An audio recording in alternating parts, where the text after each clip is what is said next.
primer que m'agradaria dir-te, o dir-vos, és que va néixer al moment de la pandèmia, en un moment que estaven tancats a Mallorca, allò s'havia interromput tot perquè estava a punt d'estrenar una obra de teatre, va ser quan va venir, diguéssim, l'estat aquest d'emergència d'alarma, que es van tancar tots, i allà varen començar. Era una cosa que jo volia fer en teatre i de sobte ho varen passar a cinema.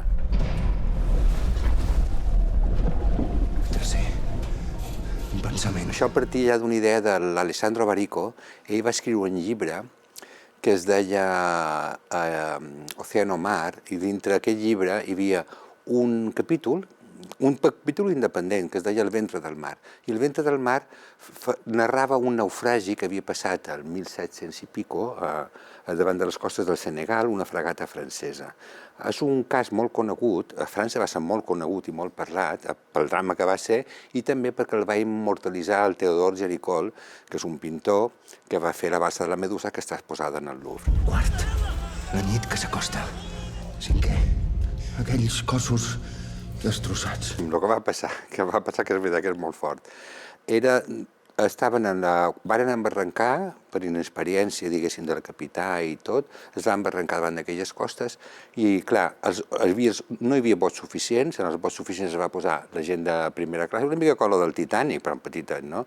Es van anar els governadors, aquestes coses, tot el que és la soldadesca que anava allà i la gent de baix, es van posar es van improvisar una balsa gran, un rai, no tenia ni quilla ni timó, ni tenia res, 154 homes i una dona, una sola dona hi anava.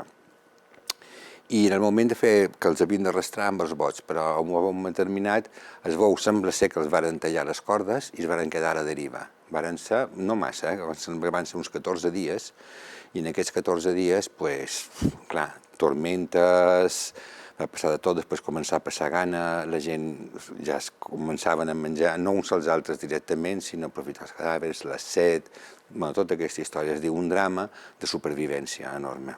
Sisè, la gana. Setè, l'horror. És la lluita de l'home contra l'home, sobretot. És que, clar, és un joc que és com quasi, què te diria, una icona, d'imagina't un rai, que és com un ring, al mig del mar, i l'enfrontament entre unes persones que alguns d'ells tenien armes i defensaven els pots víveres que tenien, els pots, coses de menjar, i contra uns altres que no tenien res, que havien de supeditar en això. A poc, clar, comença a sorgir enfrontaments que acaben inclús en lluites, es varen matar uns als altres. Tota aquesta... pensar que el pitjor enemic de l'home, en una situació d'aquestes, en qual tens un perill de la natura tan fort, que acabi sent el pitjor perill sigui l'home contra l'home, ho trobo molt fort, que és el que realment tu mires, desgraciadament mires el món al redador, no tot és així, però, per exemple, pensant en Ucrània ara, doncs és així, no sé. Vuitè, fantasma. Deu.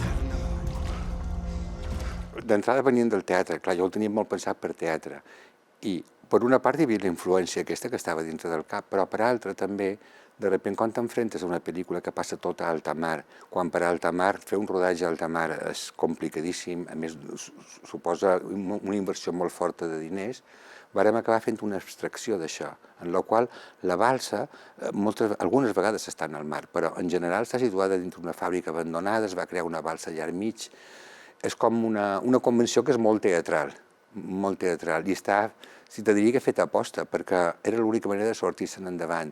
Però no ho amagues, m'entens? No ho amagues. Inclús el text està molt reforçat. A vegades els propis actors estan parlant del que s'està veient per no distingir-ho, no sé. És com posar, diguéssim, en marxa el que és la literatura, que estigui, no oblidant-se.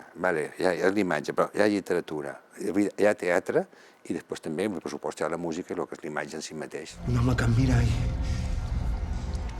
Jo crec que el cicle Gaudí és fantàstic perquè, i quasi te diria que més avui en dia, jo no sé el cicle Gaudí si té molta o poca assistència, això no ho sé, però el que sí sé és que ara a sales avui en dia, ja no aquí, vull dir, a les ciutats grans, dic aquí a Madrid i tal, cada vegada és menys, en la qual la gent va molt poc al cine, tens que passar o per plataforma o sálvese quien pueda, això que es diu, no?